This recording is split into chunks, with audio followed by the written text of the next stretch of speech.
Chers frères et sœurs, bonjour.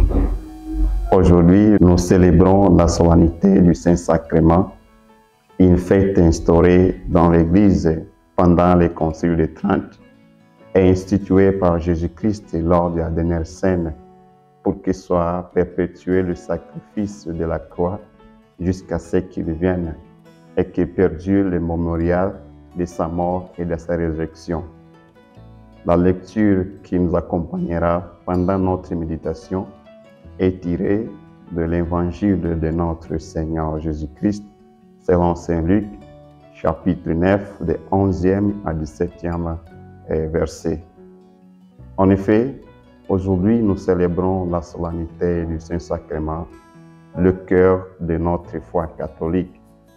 En fait, le Saint-Sacrement, c'est le corps et le sang du Christ. Dans ce Saint-Sacrement, nous trouvons la présence réelle du Christ ressuscité.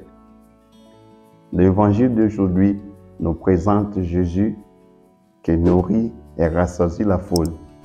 Il eut la compassion à l'égard de la foule qui était affamée. Elle voulait quelque chose à manger. Jésus-Christ, Fils de Dieu vivant, donne une nourriture à manger. Mais c'est une nourriture périssable qui a des effets temporaires et éphémères.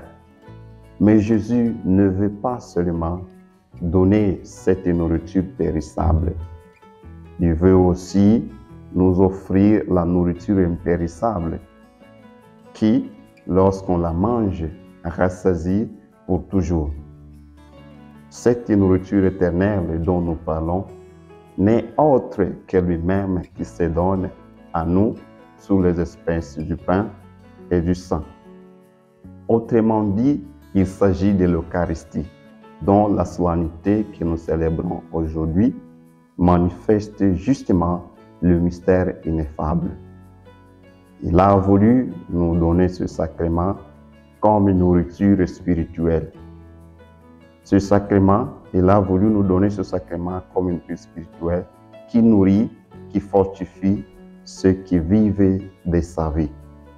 Il déclare: qui mange vivra lui-même par moi.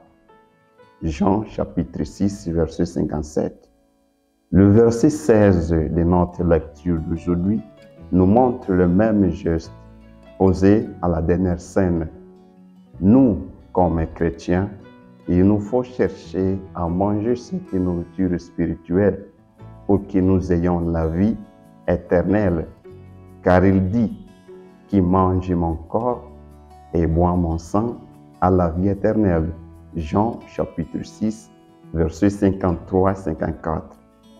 Ensuite, les apôtres n'avaient pas encore reçu l'Eucharistie et de la main du Seigneur, qu'il affirmait pourtant être véritablement son corps qui présentait et a été toujours la foi de l'Église, qu'immédiatement après la consécration, le véritable corps et le véritable sang du Christ s'est trouvé sous les espèces du pain et du vin en même temps que son âme et sa divinité. C'est pourquoi il ne reste aucune raison de douter que tous les chrétiens, selon la coutume reçue depuis toujours dans l'Église catholique, rendent avec vénération le culte de la Trie, qui est dû au vrai Dieu à ce très saint sacrement. Celui-ci ne doit être moins adoré parce qu'il a été institué par le Christ pour nous nourrir et qu'en lui est présent notre Dieu. Enfin, chers frères et sœurs, aujourd'hui nous sommes invités à célébrer cette fête ensemble où le Christ se laisse voir à travers ce Saint-Sacrement.